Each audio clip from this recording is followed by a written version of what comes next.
and welcome to another episode of Go Bros. I'm Philip. And I'm Luke, and today we are not reviewing a game.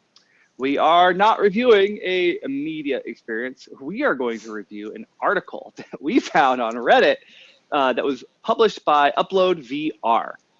Super exciting stuff! Yes! Why, Philip, would we decide to do such a thing? Well, there's this article, and I don't know how I came across it. Someone probably posted it on Reddit saying, the future of Oculus and whatever. But there's an interview with Jason Rubin, who honestly, I know there's more out there, our fan base who may know who Jason Rubin is, but he's basically somebody up there at Oculus who has a hand involved with the development of Rift, Quest, Go. Right. And so I was kind of surprised because from the previous Oculus events we saw in venues, they made it sound like that the Go, the Quest, and the Rift, those were three platforms that they were going to continue to grow and develop. Once they announced the Quest, they said, here's our three things. These are the three things that we're going to continue to develop. Kind of like Apple with the iPhone, the Mac, and the Apple Watch, kind of. Exactly. Yeah, I mean, diving into it, we'll definitely have the link in the description, so you guys can feel free to go down there, click on it, so you can be looking at this while we're talking about it. The part we're really going to focus on is the section that is actually titled Oculus Go. So it's about halfway down the article. And what thanks a couple kills different comments me, in there. What kills me is like, it says Hamilton. So I guess Hamilton is the writer.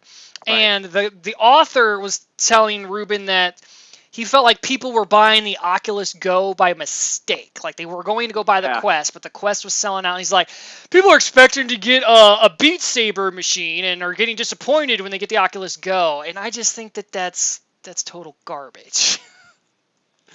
Because on the Oculus Go, we have Beatron 2000. It's an amazing game. I love that game. I did a video recently about how I used that game to help me through my my weight loss because I gained like 10, 15 pounds, and I love that game. It's amazing, and it's one-handed, but it's just as fun, I imagine, as the ever popular Beat Saber game. And I gotta say, like, I don't know, to make the connection that someone is buying the Go on accident, maybe, but remember when the Game Boy was out, right? The Game Boy, for those of you who don't know, the Game Boy was a handheld device way before the iPhone.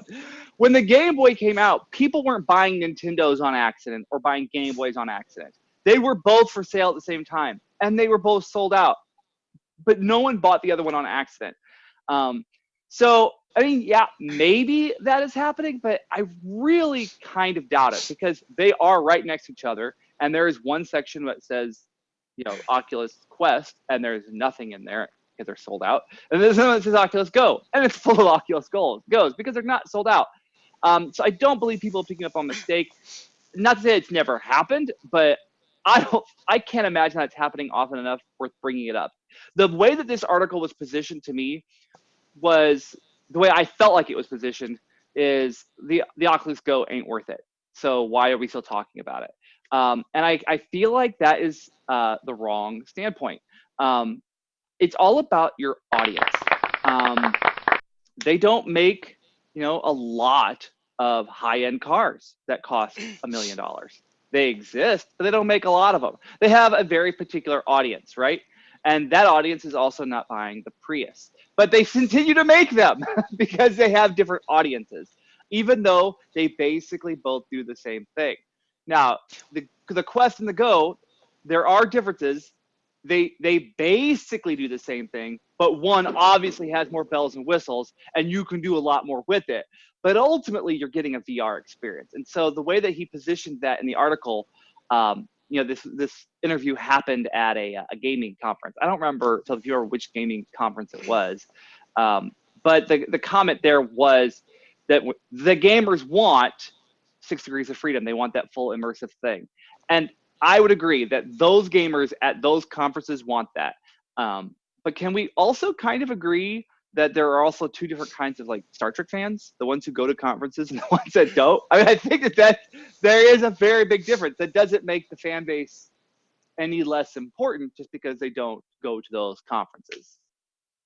And they can't just say too that gamers want 6 degrees of freedom. And those of you who don't know what 6 degrees of freedom is, it's basically the fact that like with the Quest, you can walk around a room in Right. real life and you walk around in the game, essentially in a nutshell. In the Go, you obviously can't do that.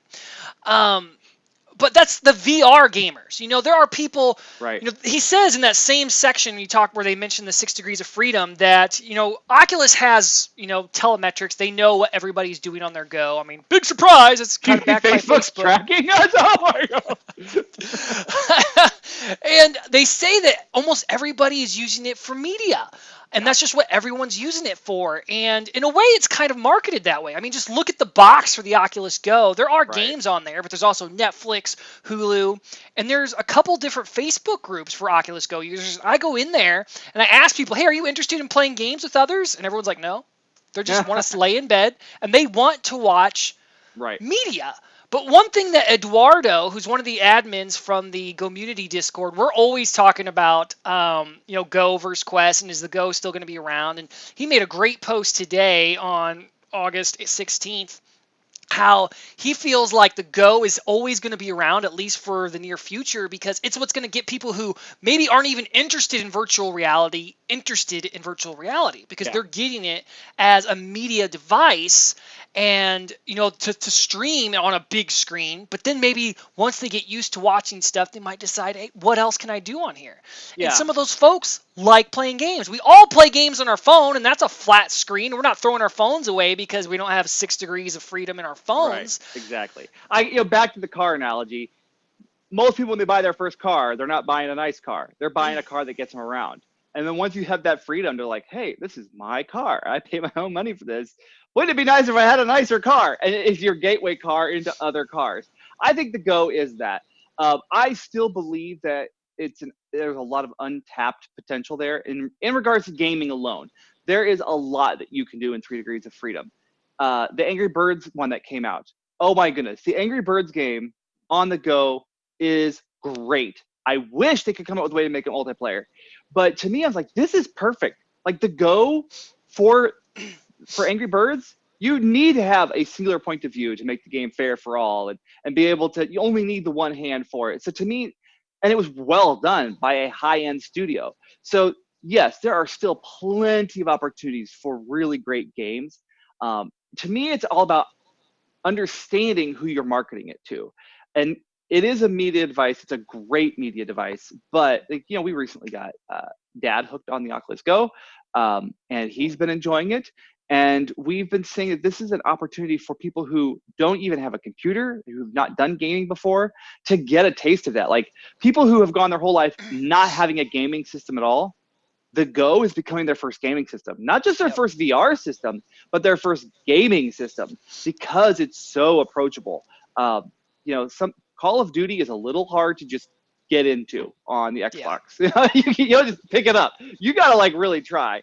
And so I think the Go is that great opportunity to get people into it. Media is always going to have a place for it. I wish there were more games and that the games that were out there were better. We reviewed quite a few where clearly someone was rushing, oftentimes the same developer over and over again. But I think that we could see better games come. I would like to believe that there's going to be a Go 2 that's going to up the ante on graphics and stuff like that. And I would like to always see a 3 degrees of freedom headset because not having had the Quest, I imagine it's going to be challenging to watch Netflix in bed from the Quest. It's designed to be walking around. So we may see people end up buying both.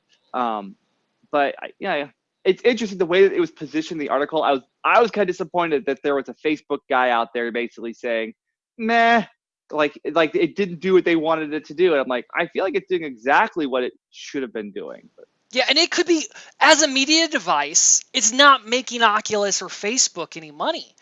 true. I mean, sure, there's video rentals and stuff like that, but if they implemented the social aspect, we've talked about this before on the show, especially when we reviewed Oculus Rooms, Right. to where we already have Oculus Rooms. Let us sit there and play Pong. Yeah. Right? That would be a 2D experience. Let us sit on the couch and play Pong. That would be amazing. That Facebook Watch can't be watched in Facebook Oculus Rooms makes my head hurt. I'm just like, what are you doing? I Yeah. don't. I want to be in that meeting of why Facebook keeps coming out with all these separate media applications when Well, look, Room's they perfect they for that. their only big update they ever did to Oculus Rooms was they added Monopoly Deal, Yeah, and which will it make was your go too catch much. fire. Yeah, it'll make your Go catch fire. It's too much. And there's other games out there that get ignored, but they're wicked fun because they're so simple. Like I played Lost Cities with a guy named Firebird. He's got a YouTube channel. If you search him, Oculus Go, Firagabird. I'll try to link it in the description. But he and I played a game of Lost Cities, and it's the most simplest graphics card game ever. But it's loads of fun because we sit across from each other and we talk to each other. Yeah, there's lots that And can be done with social games that can combine media. Again, like Rooms, there's a lot of great things there. Besides, they could have taken a Monopoly Deal and scaled those graphics down tremendously, and it would still been fun. And yeah. it didn't need to have that level of detail. Well, Um, shoot, the Tesla. You mentioned cars before. The yeah, Tesla, you right. can play Pong in. You can hook up to the touchpad with a USB controller, the touchscreen in the car, and you can play Pong and I think Asteroids. And if a $60,000 car can have Pong, don't you think our little $200 headset that we would enjoy playing some simple? I mean, if there was an Atari built into the big screen in Oculus Rooms, that would be amazing. I It wouldn't would care be if I had to awesome. pay 99 cents per game. That's $1. Yeah, We're and I paying think $1 for full VR experiences, but I would still pay $1 for a great 2D game on the big screen to socialize. And if other people who've only been using the Go for media had a quick, easy way to do stuff like that, they would start gaming too. yeah, I agree with that to the same extent. Um, where Facebook makes its money isn't on hardware. It's on you as the consumer. And anybody who believes otherwise is just foolish. You are Facebook's product, right? And so for them, ultimately, that's where the Quest, I think they're going to put their focus there because they developers are going to spend more time building more advanced games, which cost more money, which Facebook gets a cut of, and then they can also get the analytics of what you're doing. But with the Go, there's so little in that. There's not much in it for Facebook, right? They could turn Facebook Watch if they would actually put some effort into making Facebook Watch watchable. People might actually make that the next Hulu. I mean, it could be that big. I don't know why they haven't done that and have it as a paid subscription. But right now, from Facebook's point of view, I don't see that the Go is offering them enough income and revenue, and giving them enough data. Yeah, there's just not enough interaction happening that they can track anything on it. So it, that's where I feel like because it's a Facebook product, that's what's going to hurt it a little bit. Is just because ultimately, where do they get their money? And once I have my Hulu subscription that I'm paying Hulu for, Facebook doesn't see a nickel of that. What motivator is there for Facebook to continue to develop for this platform when all the things I'm getting out of it aren't giving Facebook any data about me and not giving them any money from me? Well, who knows? Maybe they do get to see what TV shows you're watching on the go. I imagine maybe there is some of that. So I'd be curious if I start using Netflix or Amazon Prime or Hulu on my Go more, if I'll start seeing random ads popping up on Facebook that advertise for True. things that are either related to those shows or similar. Yeah, that's true. I think we beat this horse as much as we Yeah. could, or whatever that phrase is. You have anything extra to say, Luke, before we wrap this episode up? I would love to hear from you guys. Thumbs up, thumbs down on the video, whether you like the video or not. Whether or not you'd agree with us. I think it's all about the discussion. I want to know from you guys, what do you think? So if you want to get involved with the discussion and you have an opinion about this, that means this video did the job and totally deserves a thumbs up and a subscribe. But then also, let's start the conversation down below in the thread. I would love to hear from you, interact with you guys, and know what it is you think the Go's purpose in life is, and where is its future going to go? Awesome. And don't forget, every Monday, we've been doing regular events in the Go Community Discord. But even if you're not in the Discord, you're welcome to try to come find us.